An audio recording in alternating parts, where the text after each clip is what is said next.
with four-year degrees. So options for post-secondary. We do have the traditional four-year college or university, the bachelor degree granting program, and that comes with or without registration with the Office of Disability Services within that university. There are bachelor's degree granting programs specialized programs for individuals with disabilities. Then there's also non-degree granting certificate programs. So although it's not, as we know from the previous slide, any opportunity, any post-secondary opportunity really leads itself to better opportunities finding jobs and having good paying jobs as well. There are also two-year college degrees, the associate degree granting programs, and then just like with the four-year, there are non-degree granting certification programs, and again, just as I just said, any post-secondary opportunity leads to better outcomes.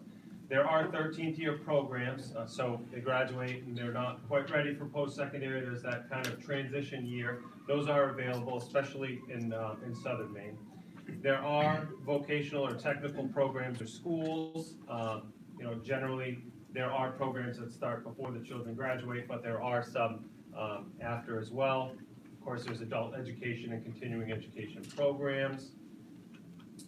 And then not just necessarily going to a college or a university or community college, there are also for apprenticeships, job trainings, or Job Corps, those pre-apprentice programs, or internships, or mentorships. When we think of post-secondary opportunities, or post-secondary education, it doesn't have to be sitting in a college or community college classroom. There are a ton of post-secondary opportunities for individuals with disabilities. And we can help prepare them for that through compliant and really thorough, meaningful transition planning beginning in ninth grade or when they become 16 years old. So we have this handout, and again, it's worth noting that this was adapted from an NTAC resource that was the differences between high school and college.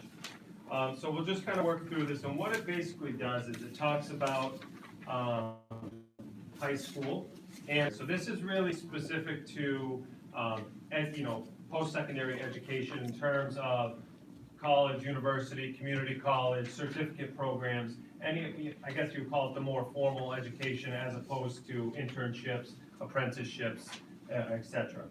So I'm just going to work through this. Does everybody have a copy of this? Yes.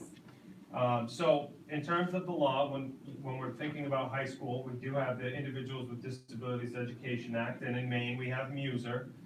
We do have Section 504, the Rehab Act 73, and we know that IDEA is about facilitating success.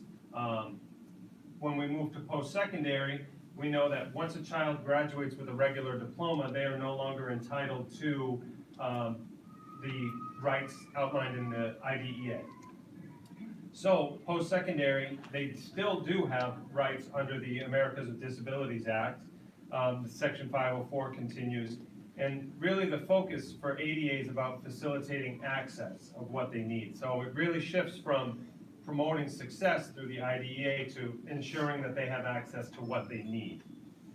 In terms of documentation, in high school they have the 504 plans, they have the IEP. Post-secondary, we know that they don't have the IEP. They don't have the rights afforded to them under the IEP. Whether they use the IEP in their registration for with the Office of Disability Services, it can be used to help with that documentation. But in terms of having a living IEP, that ends again when they graduate with a regular diploma. In terms of evaluating, we know that it's the school's expense to evaluate when they're in high school. That again, it kind of repeats itself. Once they're no longer afforded to rights under IDEA, that holds true for evaluations as well. So it really moves the needle towards the student's responsibility to provide any necessary documentation. And so that documentation in high school is really intended to determine what those disability categories are afforded under IDEA. And the documentation is really specific about, once we move post-secondary, what documentation do you have to support the level of accommodation that you need post-secondary. Self-advocacy, You don't yeah. mention it here, but under documentation, what's the role of the summary of performance document? So the summary of performance would help with, and whether that be, bridging that gap. Bringing the old plan to, so Yeah. that is a document that,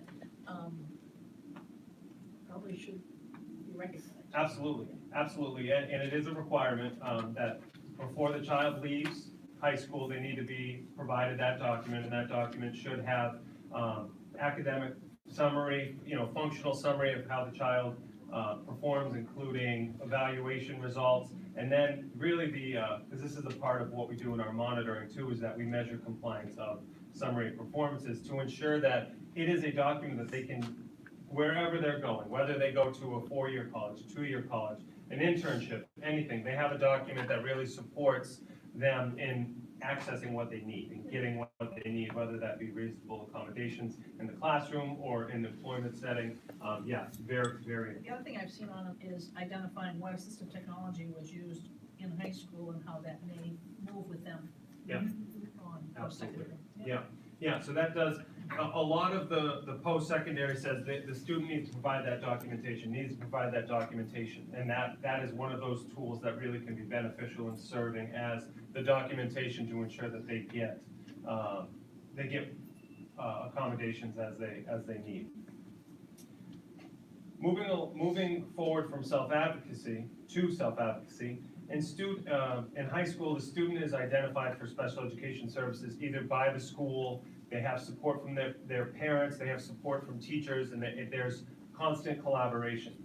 When we move to post-secondary, a lot of that self-advocacy moves towards the student. So really, you'll see that as we work through this, is a lot of it shifts from being provided that advocate for the child to the child needing to advocate for themselves for what they need. So, as we were going through earlier today, a lot of you were talking about all the work that you do in providing that self-advocacy for these children, and that's great because once they do leave high school, all of that self-advocacy that's naturally built in through the support of an IEP aren't there once they graduate from high school. So for them to develop those skills, it's really, really important. So it was great to hear all the work that you're doing to really promote that development of self-advocacy. In high school, the school arranges the accommodations, it's in that document, and the teachers are provided this, the teachers can reach out for support. Post-secondary, it's all about the child needs to self-identify their disability if they choose to. They need to advocate for their needs. Professors aren't going to, in most cases, professors aren't going to reach out to a struggling college student. It's up to the student to reach out to the professor. So it's really about front-loading that instruction about self-advocacy so that when the child is in a situation when they are struggling, they have the skills that will allow them to advocate for their needs. Moving along to instruction, in high school, the teacher, as outlined in the IEP, may modify the curriculum or the assignments based off of the services and accommodations that the child's receiving. Post-secondary, professors aren't required to make modifications to their curriculum, including deadlines. So, again, it goes back to self-advocacy. Content is supported differently in high school. Materials could be presented in class, or there can be reteaching or pre-teaching. There's a lot of supports that are built in. Post-secondary, we know that many classes require large amounts of reading and writing, which may or may not be reviewed in the class. There's a heavy amount of reading that's required post-secondary that the only exposure to that curriculum would be that's not even reviewed in the class. High school, the content is generally less dense or intensive when compared to post-secondary. So again, really the development of those study skills, the executive functioning, all of those, that the self-advocacy is intertwined into that too, is that if an individual isn't getting what they need from the curriculum, they need to go reach out to someone as opposed to receiving some extra supports built into a program. The parent's role in this, in high school, the parent has access, again, up until age of majority. It's not said here, but it's assumed. The parent has access to the student records, they attend the IEP or 504 meetings, they advocate for the student, whereas, again, Post-secondary, it really falls on the students to be able to advocate for themselves and attend their own meetings, and, if they do want their parent involved, they have to provide written consent, otherwise it ends up being a FERPA violation. So, you can, at this point, you probably see the trend in this document is that everything shifts to really the student being able to do this on their own. And it's important to note that because we should be front-loading that self-advocacy and all of that skill development while they are in high school, so that they can have a successful transition to post-secondary. And then responsibility of the student, tutoring, academic supports, accommodations, it's all a part of the student's plan.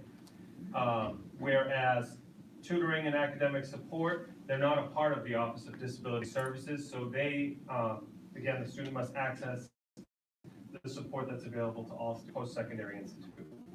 In high school, we know that it's a very structured day. They have a class schedule they have to adhere to. Post-secondary, the student may have classes 3 days a week, or, class may meet once per week, so it's, and again, helping that student independently access their programming based off of what it is. High school, there is study time outside of the classroom, but it is limited compared to post-secondary, where it's, 2 to 3 hours of study time per week, per credit hour. That's post-secondary level.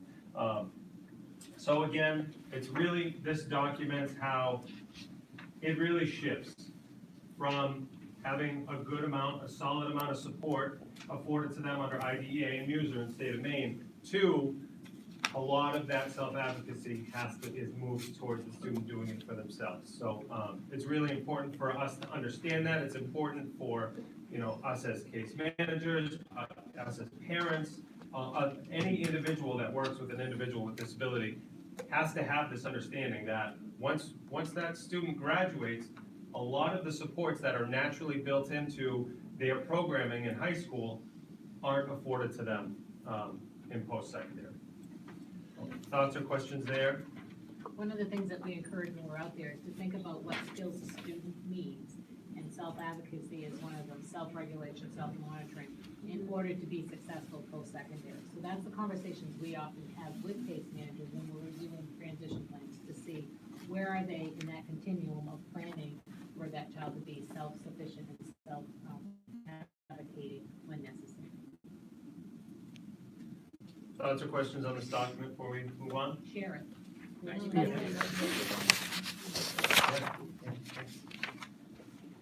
All right. So what services are available? So we talked about post-secondary educational opportunities, but what services are available? We have there's the Bureau of Rehabilitation Services, which has the 3, Division of Voc Rehab, Division of Blind and Visually Impaired, and the Division of Systems Improvement and Quality Assurance. The reason that it looks funny is because those are live links on the PowerPoint. If it looks odd, that's why, because we can definitely hand out this or send it out. You have it, that's right, we send it. So you can just click on those and it takes you directly to those websites, those programs. And some information in 2014, Voc Rehab assisted over 1,000 individuals. Of individuals are almost 26 collectively. So that's not transition. 1,000 transitions. Yes, that's all. It's VR clients. that's Right. all of those involved with. That would be all VR clients. Yes. Yes. Probably. Yeah. Is that right? Do you think? That's all transition? Yes. No, Right. it's all It's of all. all of the individuals with Yes. disabilities. Yes. All Yeah. right, they're assisting. Yeah. Gotcha. No, but still, it's a pretty significant number. Yeah. Okay. Well, $26 million earned. Yeah, but I'm thinking we have a state of I know. 1.2 million people. That's okay. No, I know, and it's growing. I mean, again, there's plenty of room for growth, for sure.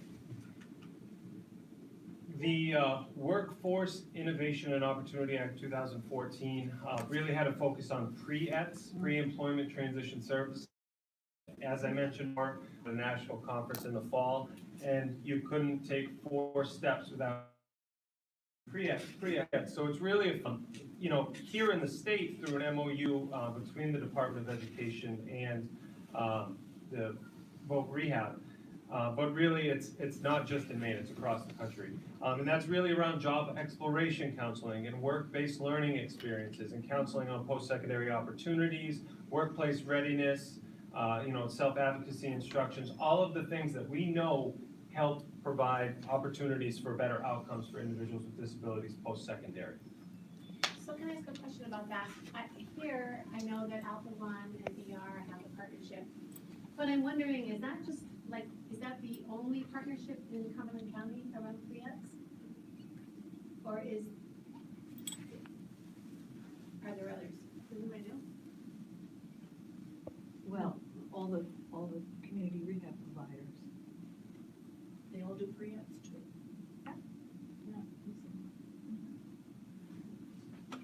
Oh. Oh, yeah. I might suggest that for maybe the main meeting, Yeah. is to see if someone, maybe Libby or Liz, could do a pre-ed presentation. We've had pre-eds come up before, but it was really about Yeah. the delivery of Alpha One. Yeah, it's more than that. It does, and that's where my education stopped, so, that's a good idea. And we had Libby come prior to Alpha One coming, so we did that, that was last year. I just wanted to add, any of this provided to, the things like what Alpha One's doing is it's young people that are identified, but maybe really kind of too young, maybe not ready for an actual application. So there are no cost services provided. And then for someone to have cost services such as the paid work experiences, any kind of job, individualized job exploration, they need to be a client, actually have applied. But it would still be called this if they're in high school, because it's a separate funding source. That's helpful. And that's different from progressive people. Yes. Although someone may be receiving this and be in progressive employment. Okay, I see a future presentation. Thanks. Additional services, the Office of Aging and Disability Services, they provide case management, care coordination, career planning, supports in the home, assistive technology, work supports, community supports, and they're really geared towards the low incident, high needs individuals, so those individuals with intellectual disabilities and autism, traumatic brain injuries or physical disabilities or other related conditions. But again, that's available to those individuals that fall into that criteria. I think all of those waivers have to be 18 or older.